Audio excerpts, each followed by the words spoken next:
এখানে একটা ছবি দেখেন, সরকার দলীয় একটা সভা হচ্ছে আর বিরোধী দলীয় সভা হচ্ছে। একজন বসেন রাজকীয় চেয়ারে, পাশে কাউকে বসতে দেন না, অথচ তিনি বিরোধী দলীয় নেতা। আরেকজন বসেন সাধারণ চেয়ারে, পাশে দুইজনকে জায়গা দেন, অথচ তিনিই প্রধানমন্ত্রী। পার্থক্যটা এখানেই, ন্যায় ও ইনসাফের কথায় নয়, চর্চায় প্রকাশ পায়। এখানে দেখেন সেটাই পেয়েছে। তারেক জিয়া প্রধানমন্ত্রী, তিনি একটা সাধারণ চেয়ারে বসে পাশে দুইজনকে জায়গা করে দিয়েছে। আর নিচে দেখেন বিরোধী দলীয় সভা, যেখানে জামাতের আমি একাই বসে আছেন, পাশে কাউকে বসতে দেন নাই, অথচ এনারা স্লোগান দেয় যে ন্যায় ও ইনসাফ কায়েম করতে হবে। তা কি ইনসাফ কায়েম করলেন? বিএনপি তো দেখতেছি যে জামাতের চেয়ে সব দিক দিয়ে এগিয়ে যাচ্ছে, ইসলামী দল না হয়ে ভালো কাজ করতেছে, আলহামদুলিল্লাহ। এইরকম জাকারিয়া আলাইহিস সালাম যখনই ঘরের মধ্যে ঢুকে তখনই এই লিচু মানে অসময়ের ফলে ভর্তি থাকে। তো একদিন জাকারিয়া আলাইহিস সালাম নবী, তিনি প্রশ্ন করতেছেন, আরে মারিয়ম, যখনই আসি তোমার কাছে অসময়ের ফল পাওয়া যায়, এটা কোন জায়গা থেকে আসেন? এই আমার মা, ভালো করে শুনেন। যখন তার খালু এই প্রশ্ন করলেন, তখন তিনি উত্তর দিচ্ছেন, এটা তো আমার আল্লাহ পাক দিয়ে দেন। জোরে বলেন সুবহানাল্লাহ। আপনি চিন্তা করেছেন আল্লাহর সাথে তার কি কানেকশন, কি কানেকশন! কোনো কাম করা লাগে না, অটোমেটিক খাবার ফুরাই গেলে খাবার চলে আসে। জোরে বলেন সুবহানাল্লাহ। ও মা, আজও যদি তুমি মারিয়াম আলাইহিস সালামের মতন আমার আল্লাহর প্রতি ভরসা আর আল্লাহর সাথে সংযোগ স্থাপন করতে পারো, আমার আল্লাহ এইরকম ব্যবস্থা করবে। কথা বলুন ঠিক কিনা? এই জন্য মেয়েদেরকে ইবাদত বন্দেগীটা করতে হবে কার স্টাইলে? মারিয়াম আলাইহিস সালামের মতন একাগ্রচিত্তে আল্লাহকে সবসময় খুশি করতে হবে, তার মতন নির্জনে নিভৃতে ইবাদত বন্দেগী করতে হবে। কথা বুঝতে পারছেন? 2 নাম্বার, মেয়েরা মারিয়াম আলাইহিস সালামকে ইবাদতের ক্ষেত্রে আদর্শ বানাবা। এদেশের তসলিমা নাসরিন আর ওই শাহবাগী মহিলাদের মতন না। কথা কয় না? আমার দেশে কিছু শাহবাগী মহিলারা আছে যাদের চেহারা দেখলে বান্দর পর্যন্ত পছন্দ করে না। কথা কয় না? কথা কয় না? তারা এই দেশের অবলা সরলা মেয়েদেরকে নারী স্বাধীনতার নাম করে ঘর থেকে বের করতে চায়। ও আমার মা, যদি এই সমস্ত বন্দর মহিলাদের খপ্পরে পড়ো, এও কালো হারাবা, পরকালো হারাবা। কথা বলুন ঠিক কিনা? তোমার আদর্শ ওই সমস্ত শাহবাগী মহিলা নয়, তোমার আদর্শ খাদিজা, আয়েশা, উম্মে সালামা, হযরতে মারিয়াম আলাইহিস সালাম। কথা বলুন ঠিক কিনা? সম্মানিত ভাইয়েরা আমার, মেয়েরা ইবাদত বন্দেগী, আল্লাহর প্রতি ভরসা, আল্লাহর সাথে সম্পর্ক স্থাপন করার জন্য আমার মায়েরা যেই মহিলাটাকে আদর্শ বানাবা সেটা হযরত মারিয়াম আলাইহিস সালাম। 2 নাম্বার, মেয়েরা স্বামীর খেদমতটা করতে হবে খুব পাকাভাবে। কথা বলুন ঠিক কিনা?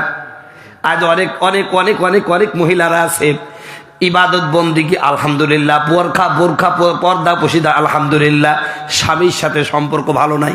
কথা কয় না? স্বামীর সাথে ভালো সম্পর্ক নাই। আমরাও পুরুষ আছি, আমরা স্বামীরা তো নবাবজাদা রাসূলুল্লাহ খান হয়ে গেছি। কথা কয় না? কারণে অকারণে স্ত্রীদের সাথে খারাপ ব্যবহার করি, স্ত্রীকে ধরি গরুর মতন পিটাই।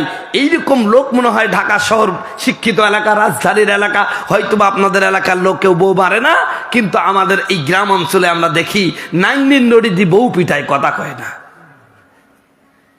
আপনার এলাকায় কি বউ মারে? হ্যাঁ, রাজধানীতে যদি বউ মারে তাহলে গ্রাম এলাকারা বলবে কি রে, ওরা যখন মারছে আমরা তো মারবই। যারা বউ মারে ওরা পুরুষ না, ওরা হলো কাপুরুষ। কথা কয় না? ওরা কি কাপুরুষ। মেয়েদেরকে মারবেন না, তাদেরকে ভালোবাসবেন। মেয়েরা ভালোবাসার বস্তু, ওদেরকে মারা যাবে না। রাসূলুল্লাহ সাল্লাল্লাহু আলাইহি ওয়াসাল্লাম, আপনি এক স্ত্রী নিয়ে 3 বেলা মারামারি করেন, আর রাসূলের স্ত্রী ছিল কয়টা? কথা কয় না? জানেন কয়টা? 11টা, মতান্তরে 14টা। তো রসুলের 14টা বউ নিয়া রসুল কি কোনোদিন কোন স্ত্রীর গায়ে হাত তুলেছে? কথা কয় না? আমার দেশেও একাধিক বিয়ে করে ঠিক, কিন্তু কোনো বউকে ভাত দেয় না, বরং ওই দুই বউ বিভিন্ন জায়গায় গার্মেন্টসে চাকরি করে না, মাঠে কাজ করে, আর ও বসে বসে খায়। কথা কয় না? তা তুমি বোর কামাই খেয়ে বসে বসে খাবা, তুমি বউ তো তোমাকে ধরে মারবে। কথা করছে না? বিভিন্ন জায়গায় দেখছেন না, বউ স্বামীক ধরে পিটাচ্ছে, 7 টুকরা করছে, মাঝে মাঝে জিনিস কাইদিনি দৌড় মারতেছে। কথা করছে না কেন? এগুলো কি জন্য হচ্ছে? তুমি তো কাপুরুষ। বউ একখান বি কইরা বি করার পরে পারছে, এবার বউরে দিয়ে মাঠে কাজ করায়, হাজার হাজার কাজ করায় দেয়, এ কাজ ও কাজ। আরে বউকে যদি তুমি কাজ করে খাদ দিতে পারবে না, তো বি করতে গেল কেন?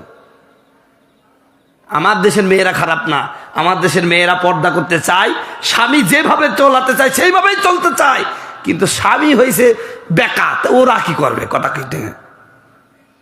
আমি মাঝে মাঝে একটা উদাহরণ দিই, আমার বাড়ির সব কিছুর দাম বেশি, শুধু বউটার দাম বেশি না। আপনার বউয়ের একটা দুল যেখান সেখান পড়ে থাকলে আপনি ধমক দেবেন, আই দুলটা কি পড়ি কেন? কারণ হারাই যেতে পারে, কথা বলুন ঠিক কিনা? কিন্তু আপনার ঘরের তো সবচেয়ে দামি জিনিসটাই হলো আপনার বউ। ওইটা রাস্তাও পাওয়া যায়, বাজারেও পাওয়া যায়, এখানেও পাওয়া যায়, ওখানেও পাওয়া যায়, কথা বলুন ঠিক কিনা? এটা করবেন না। বউ বিয়ে করেছেন, পর্দায় রাখার দায়িত্ব হলো আপনার, কথা বলুন ঠিক কিনা? বউ কাজ করবে না কে বলছে? কাজও করবে, সে কাজ করবে ঘরের মধ্যেকার কাজ, বাড়ির মধ্যেকার কাজ, কথা বলুন ঠিক কিনা? আপনি ওই যে শাহবাগের একটা ভুল ব্যাখ্যা দেয়, অর্ধেক তার করিয়াছে নারী, অর্ধেক তার নর। এর দ্বারা বোঝাচ্ছে পুরুষ কাঁধে কাঁধে কাজ মিলিয়ে একসাথে কাজ করবে। কে বলেছে? ইসলাম ওই কথা বলে, কিন্তু এই কাজের প্রেক্ষাপট এক আলাদা, খাত আলাদা।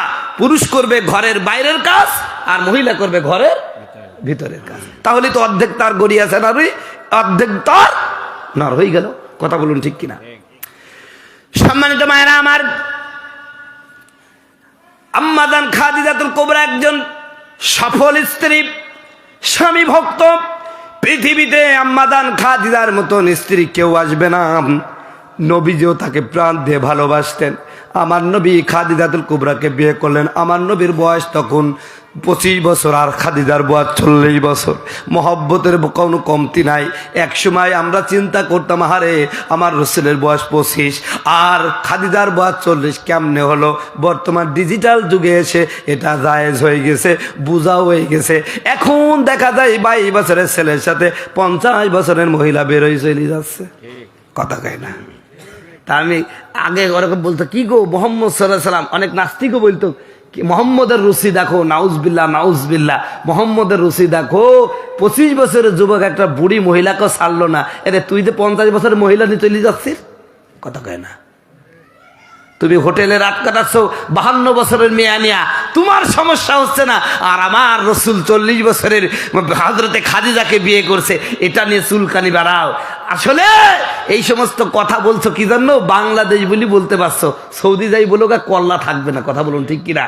তবে আমার বাংলাদেশেও এমন একটা আইন দরকার আছে কি নাই? আরে কথা কন না, আছে কি নাই? আমার বন্ধুগুণ, আমার ভাইরা, আপনারা হয়তো বা রসুলকে চিনতে পারছেন না। আমার রসুল এমন একজন রসুল গো ভাই, এই রসুলটাকে কবরেও আপনার লাগবে, হাসরেও লাগবে, মিজানেও লাগবে, পুলসিরাতও লাগবে। আপনি যখন মারা যাবেন, কবরে যখন আপনাকে রাখা হবে, আমার নবীকে কবরের মধ্যে এনে জিজ্ঞাসা করা হবে, এই যে দেখছো, এই যে দেখছো, আমার রসুলকে দেখানো হবে। রসুলের মাথায় থাকবে পাগড়ি, গায়ে থাকবে জুব্বা। আজকে আমাদের দেশের কিছু হুজুর আর কিছু লোক আছে, কিছু মুসলমান আছে, নামাজও পড়ে, আবার হুজুর দেখলে রাজাকার বলেও গালি দেয়, কথা কয় না? কথা কয় না?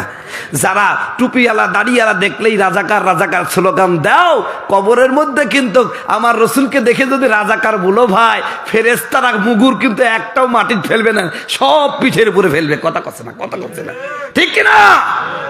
অতএব অতএব এটা ছেলে মনে হয়, রসুল আপনার কলিজার টুকরা, রসুলকে ভালোবাসা ঈমান।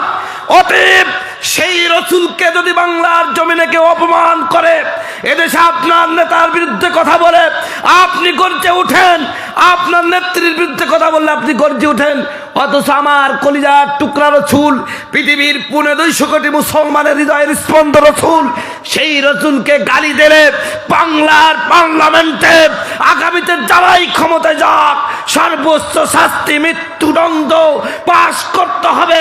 কারা কারা চান তো হাত তুলে দেখান। আল্লাহ কবুল করুক।